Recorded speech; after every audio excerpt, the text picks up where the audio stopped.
All right. Welcome, everyone. It's so good to see you. I personally have not been on these calls for about a month, so I'm very grateful for Tyler and Lorik stepping up and filling in for me. But it is good to be back, let's just say, and I'm very happy and excited for the new year. I don't exactly know what the new year is going to look like for multifamily. I've been reading a lot of different articles and talking to different people about it. Um, Sellers still think their properties are worth more than they're worth. It doesn't pencil out. And so it's been an interesting last 6 months for sure. We have actively been trying to purchase a property for 6 months at least. And it if we get it to pencil, what we are willing to offer, they're not willing to accept. And they're just kind of holding tight. Um, I think it'll help. And we do know that the interest rate has come down a little bit, so that's going to help some. And then I just think people are they're just going to have to realize they're not going to get the money. I mean, but that's going to be them, you know, trying to sell it and not getting the money they want for it, which I'm in that same position because we have some properties that we're in the process of selling. And we know how much we want for the property and we're not willing to take less. We know how much it's worth. So it's kind of one of those things for us. We're not in a distressed situation. So these are very stabilized assets. And so what does that mean? It means that it's cash flowing. It means we're paying distributions to our investors. We don't have any deferred maintenance on the horizon that we're looking at that are, large expenses.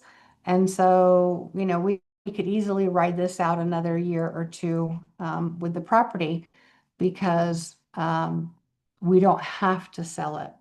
So there's a difference between a distressed property and a stabilized property. And distressed is a couple of different ways because sometimes it's distressed. One way it can be distressed is financially. They're not making enough money to pay the note because the note they have is a bridge loan. Some of these have bridge loans that are coming due.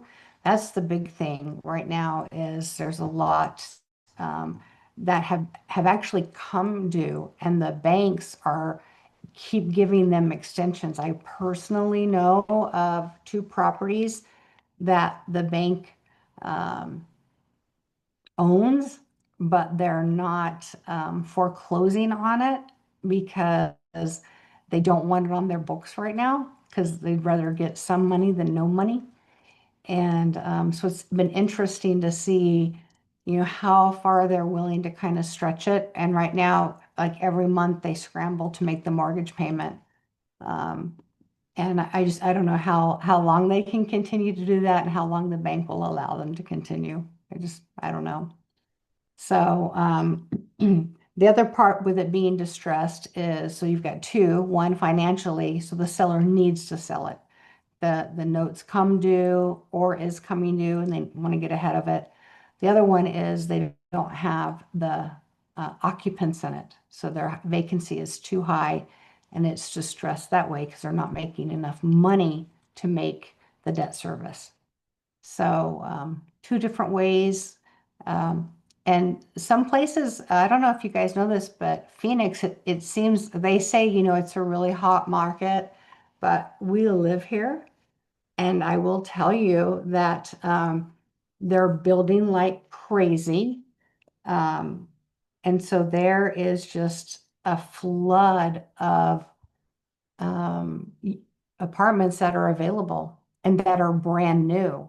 And so you've got these units, people that have built like in the 80s and 90s that are up against something that was built in 2025 and they're not being able to get the money difference. If you're going to pay X amount of dollars to live, in one that's built in 2025 or the same amount to live in one that was built in 1980, you're going to pick the 2025.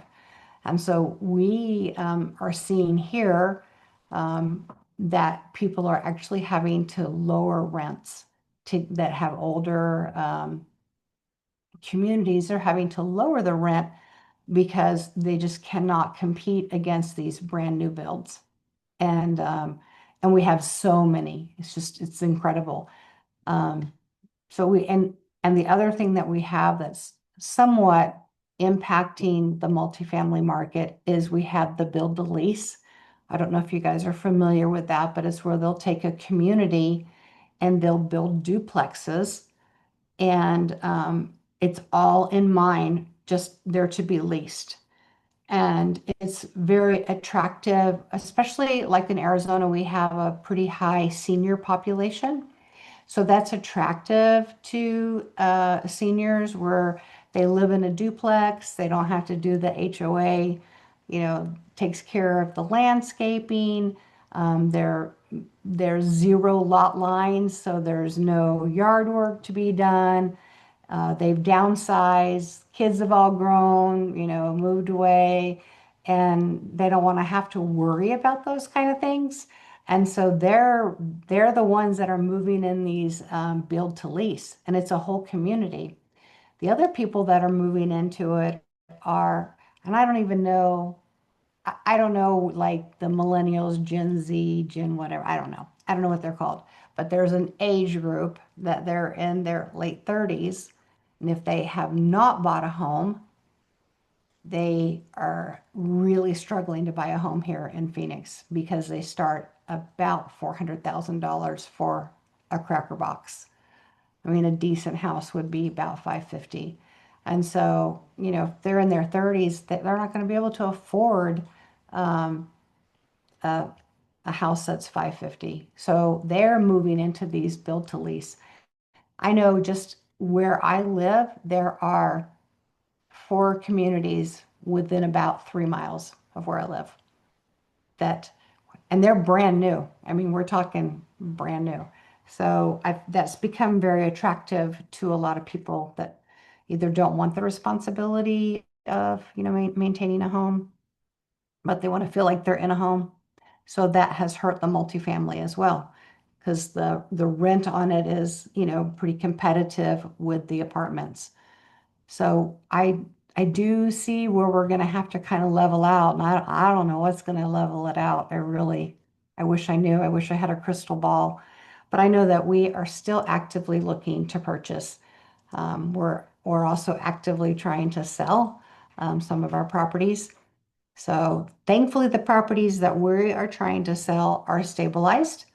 And if we don't sell them now, it's okay. They make money, we pay out our distributions, and we're happy to sit on them. We want to move to a different market. So that's why we're selling them. So um, I wanted to talk a little bit about just kind of in the beginning, the difference between like a distressed and a stabilized. So we've talked about that. Um, the second part of today that I wanted to talk about is, we talk about real life, what's going on, real life situations. And so I just wanted to talk to you about a property that we have right now and a situation that we're dealing with. I'd love to hear your thoughts about it because, when we think outside the box, sometimes we come up with the best answers. So we have a property, and it's an 80s build, which is what most of our communities are. And the plumbing is cast iron. And I had this on another property.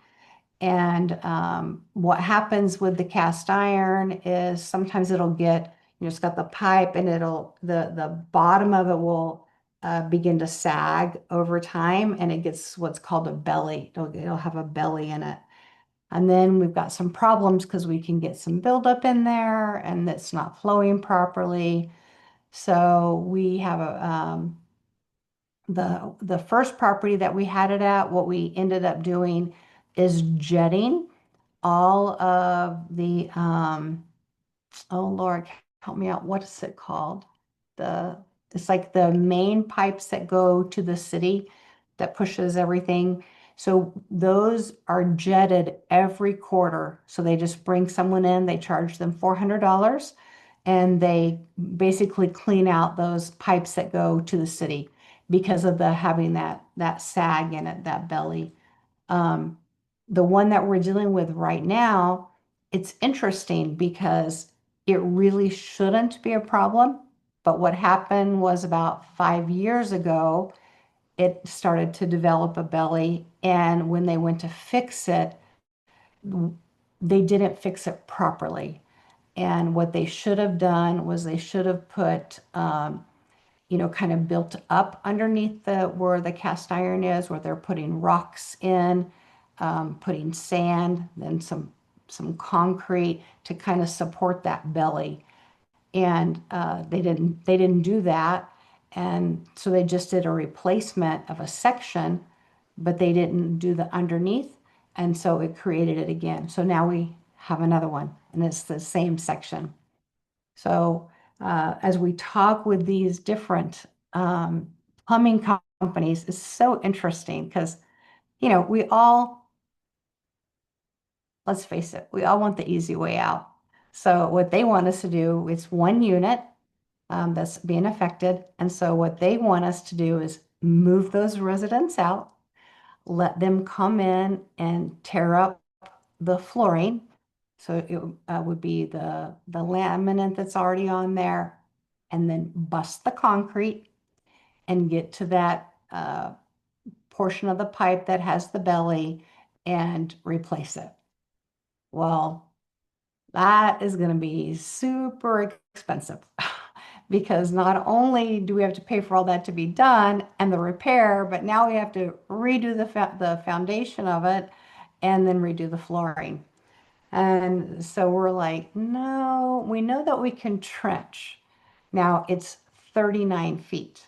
So we're not talking about, 6 feet under. So it's 39 feet long, so that they would have to trench and dig. And so it's an interesting process finding a plumber that is willing to do that. Now, we will pay more in labor because it's more labor intensive, but overall, we will save quite a bit of money by having them doing the trenching.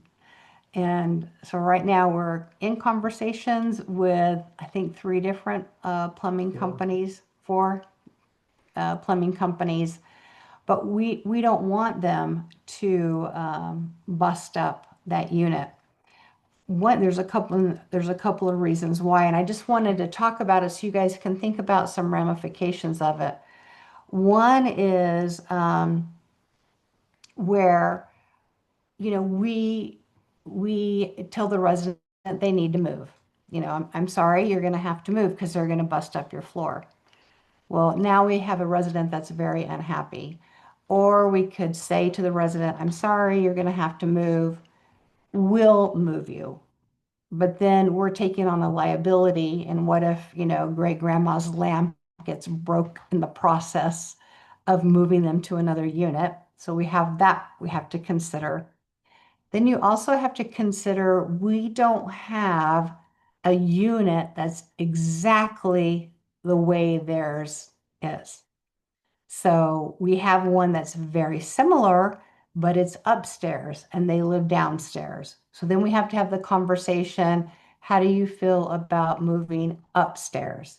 Now, the upstairs, there is a bonus to that because the upstairs units have washers and dryers, and they don't know downstairs units have washers and dryers. So that would be a little bit of an upgrade to them if they did move upstairs because they would have a washer and dryer. But we have to consider all these other things that we're going to have to do and the time it's going to take. Where with the trenching, there's no impact to the resident until the day that they're ready to, switch out the plumbing, and it would be that building, and the water would be turned off for a couple of hours while they got that done, and then it'd be turned back on. So no inconvenience to anyone except for that, couple of hours, which would be, even if we busted up the concrete, we'd still have to turn the water off to change it out. So it's just been a very interesting trying to sort through it, trying to look at it through the eyes of a resident. We always want to be forward facing. So we always want to be looking at the resident, what can we do to help them? What can we do to make their life easier, more enjoyable? We want them to stay. We don't want them to move out. And so it's just been a challenge trying to go through all these different scenarios of what we could do. We even talked about if we had to move them, hiring a moving company. So then we don't have the liability for grandma's lamp, but the moving company does. But that means we have to pay a moving company. And so it's just been one of those things where you have to kind of lay it all out, look at all the different pieces, and decide what is going to be um, a, you have to remember your investors. So what's going to be most cost effective?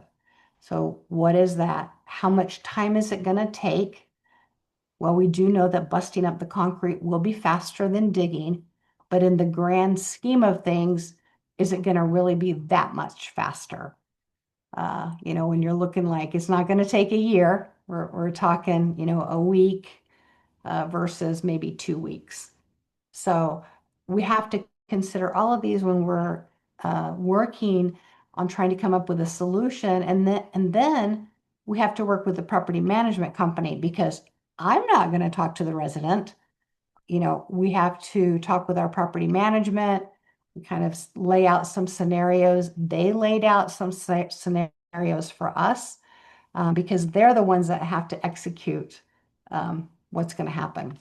So it's been a very interesting challenge. Have any of you had any of like plumbing challenges where you're at or properties that you have? Yeah, go ahead, David. I was going to say we did have a comment from David just Yeah. asking about locale.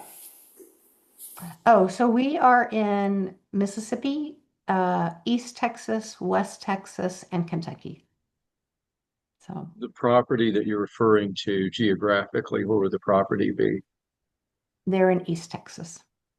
Okay, so I thought. To just give you an illustration, 3 years ago, 3.5 years ago, we bought 5 acres in a very popular subdivision here. Was built in '66. Mm, So it had an A-frame in the middle of it. We eventually sold off 2 acres in the bottom of it. We kept three, and we kept the A-frame on it. We have the permit to build another unit on that same property, or if we can buy 10 feet of our neighbors, whatever, we can minor subdivision, we can put a whole lot of houses in there. So it's worth something. But we ran into leaks, and we knew the plumbing was old, and we found a company that would take find a way to cut and pull one out from one place and sleeve it to the other and pull another through because we run into the leaks. What saved our bacon on that was we found that the water meter was leaking and the city hired a group to replace the water meters.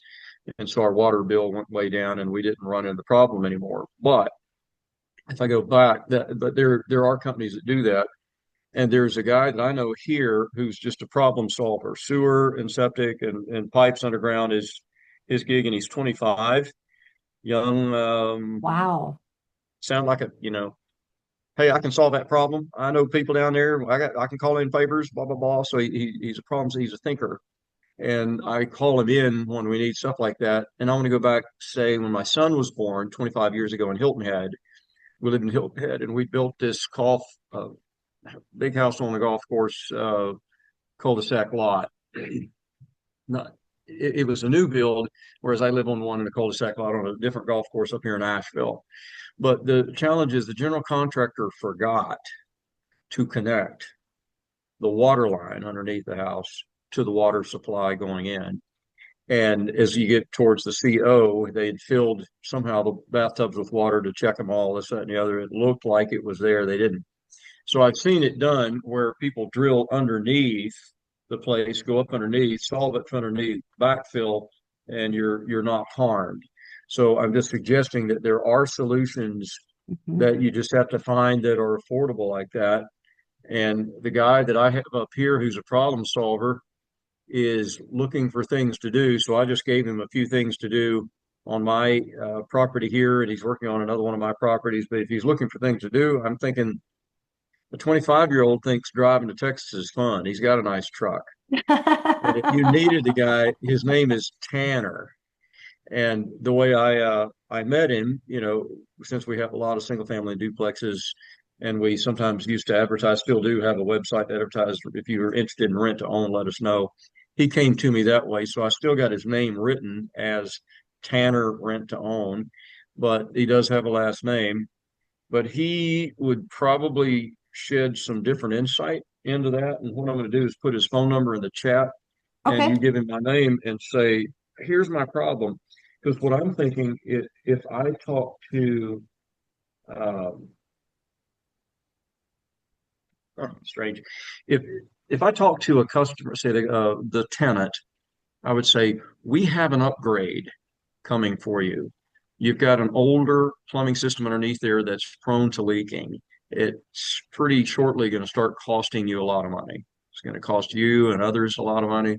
And we've got an upgrade that we'd like to effect for you. So somehow or another, we're going to effect that upgrade and just let you know that we're going to get it resolved in your favor somehow so that you don't run up higher utility water bills and that sort of thing. We've seen it spike in some properties where it's astonishing. It can get up to half your rent level. And so we don't want that for you. So we want to take care of it, make it a positive thing, and then come up with solutions that will work for them. Maybe somebody else, if they move out, they can move into it and clean it, for a month, pretty short term and then move them back. So there's always ways to think about it. But I'm going to put Tanner's number and feel free to talk to him, ask him. Okay.